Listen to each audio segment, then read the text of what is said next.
Yeah, I mean, this time of year you just want to, have consistency in your play. And, so the first period was obviously, something that we were very happy with. I think from then on, the second period was a very good run, and it's the type of play that we think we've had in a lot of the games that we've recently played. And then obviously disappointed to give up the lead in the third. But, it's against a team that has played us very well, a team that's played everyone very well. So. It's been great preparation for us these last couple weeks against really good teams that are hungry, and I think it's a very good preparation for us. Do you feel you guys are where you need to be at this point? Yeah, when we're playing well, I think we're obviously, we know how good we can be. We set the bar, and I think what you try to do at this time of season is obviously try to meet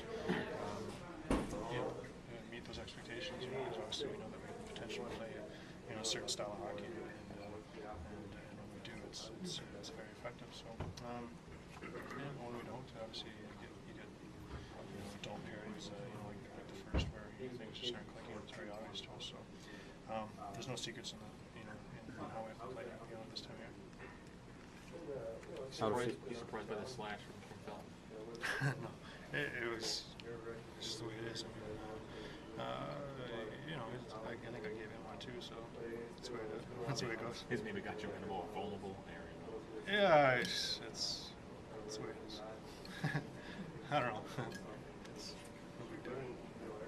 Feel good to get back on the board with another goal? Yeah, I guess. I mean, it's always fun, when it goes in. But it's not my main focus. Obviously, keeping it out of ours is why I have a job. I'd be in trouble if it was the other way around. But it's nice to contribute once in a while. You had the momentum against Philly and Chicago coming in here tonight. A little disappointing to kind of maybe lose that momentum a little bit, or you guys look at it as if we'll get right back on the horse. Well, I think the most disappointing part is coming out and not having a good first. And not responding. I think right off the bat, taking that first period almost to warm up, and so I think that's disappointing. And it's one of those lessons that you get this time of year that if your game isn't at a certain level, and if you're not if you're not competing as hard as the other team, because I think that's what it boils down to. They're beating us in battles, they're beating us to pucks, because they're a team that is obviously desperate for the points. And if you can't match that intensity, you're going to look like a slow, dull team, which we did in the first. So I think that was the most disappointing part, and it was a nice response in the second. I think to get the game going. Well, obviously we didn't come out the way we wanted, and we adjusted it in between first and second, and came back hard, and got the lead and twice, and I thought it was a good second period, but the third was up and down, and that's why we went into overtime and shootouts. How much energy did that Marchand Shorty provide you guys with there at the beginning? Yeah, he gave us the energy that we needed to turn the momentum over.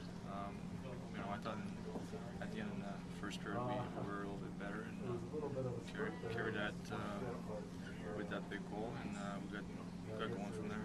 Patrice, did you get what you wanted out of that power play in your team? Yeah, we did. I thought they blocked a lot of shots, which we're going to find a way to get them through. But we got a couple chances there. We missed the net, but they did a good job. Well, we're terrible. We got no chance in the playoffs. We lost to the Toronto Maple Leafs at home. I mean, Toronto definitely has had our number, and they played better than us when we played against them this year. They have a good team with a lot of speed and a lot of talent. I don't get to watch them all year long, but if they played the same way against every game this year like they play against us, I expect them to be in a better spot.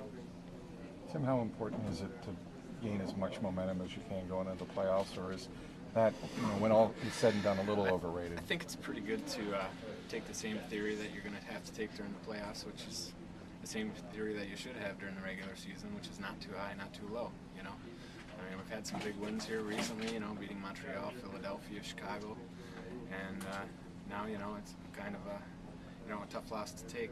But in either case, it should be not too high, not too low. Don't think you're too good if you get that win. Don't think you're too bad if you get that loss. I think that as players get used to the shootout more, particularly you see some of the young players, I guess, more used to it than some of the older players, that there's more proficiency there, or does it not really get down to that so much?